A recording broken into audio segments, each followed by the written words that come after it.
সন্ধ্যাবেলায় কাঁচকলার তরকারি নিয়ে হাজির হয়েছি। একদম পাতলা ঝোল রান্না করব, কোনো ক্ষতি হবে না খেলে পরে। আমরা এইভাবেই হালকা পাতলা ঝোল খাই। তো কী করে রান্না করলাম দেখো, কোনো বাটা মশলা কোনো কিচ্ছু ইউজ করিনি। তোমরাও এখন যা দিনকাল পড়েছে, যত মশলা খাবে তত পেটের রোগ হবে। তাই জন্য মশলা খাওয়া আমরা একদম ছেড়ে দিয়েছি। শুধু জিরে ফোড়ন, শুকনো লঙ্কা ফোড়ন, তেজপাতা ফোড়ন দিয়েই রান্না করব। আর নামানোর আগে ভাজা জিরে একটু দিয়ে দেবো, এতেই রান্নার স্বাদ দ্বিগুণ বেড়ে যাবে।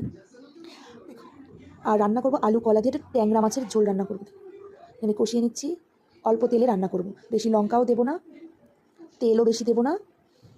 দেখো কষিয়ে নিচ্ছি কাঁচকলা আলুটা আগে দিয়েছিলাম, আলুটা আগে একটু কষিয়ে নিয়েছি, তারপরে কলাটা দিয়ে লবণ হলুদ দিয়ে নাড়াচাড়া দিচ্ছি। যে 3টে কাঁচা লঙ্কা দিয়েছি, আর একটা দেবো না, আর একটা শুকনো লঙ্কা।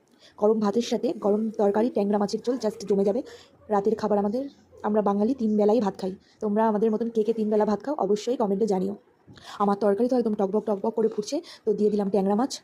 দেখো, এই ট্যাংরা মাছের ঝোল যে একবার খাবে তার বারে বারে